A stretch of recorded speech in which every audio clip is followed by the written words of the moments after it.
part 15 of my weekly series where I show you if I can make $180 a week selling covered calls on HIM's stock. This series has dramatically expanded since then though. Take a look. By the way, the point of this series isn't to brag, haha, I have more money than you. It's to show you that with every price point, there's an option where you can generate passive income. This has been my most lucrative week income-wise, not percentage-wise. I've had higher percentages, but the income was the largest it's been, and a lot of these stocks in my portfolio I've held for weeks, if not over a month, and they've been losers, and I've just been waiting on them patiently to come back so I can sell them, sell covered calls, and generate some income. So let's take a look here.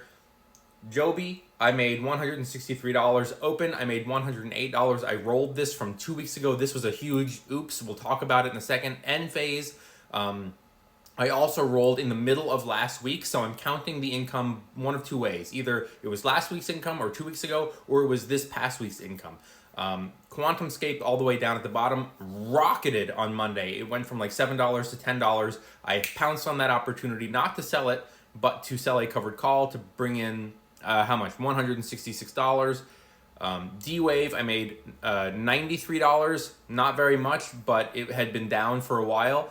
IREN was a new position. I made $154. And HIMS, the big one, I made $745 on covered calls on one position and another $153 on another position in my portfolio. One question that I always get asked is, how come you make so much? Most options traders make 1% per week, but you're doing 3, sometimes 5%. How is that possible? And the way that that is possible is that I'm an idiot. And a lot of these stocks are ultra high risk. You might have heard of some term in options called implied volatility. What is implied volatility? It's a measurement of how much the stock market thinks that stock is going to move in any set period of time. I'm trading weekly.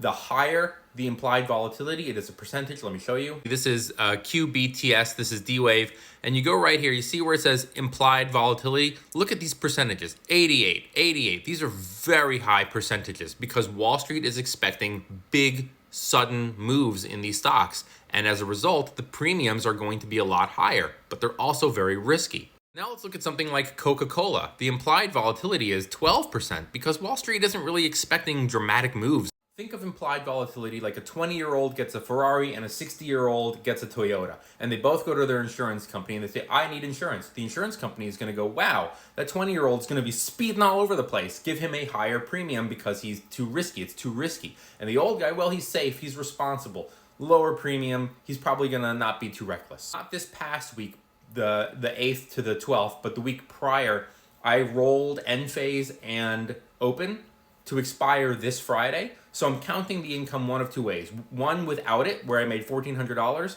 and one counting it, where I made $1,700. On Thursday morning, so a day before expiration, my Open shares got assigned early because Open went from $5 to $10, and whoever bought that call wanted to probably sell those shares and take that really big profit. Now you might say, aren't you mad that you didn't trade the stock that week because you only made $100? You could have made $2,500 if you had just held the stock and traded it that week.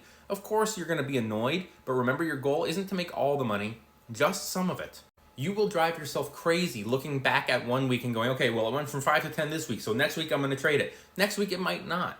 Next week it might trade sideways. Next week you might make more money from the options premium. You never know until the trade has happened. Don't drive yourself nuts. HIMS is another one. It went from $40 to $55 in under a week. That is a 37% gain in a very short period of time. Do you think it's going to do that every week? If it did, and I knew it would, I would be trading the stock every week. But since I don't know that, some weeks you'll look back and go, oh, I would have made more trading. Some weeks you look back and you go, oh, I would have made more selling the calls. One quick note, if you're following and you ask a question, I will respond. And if you're not following me and you ask a question, I will not respond. This is just one way that I set up some boundaries and try to prevent some advantage taking. All right, see you later.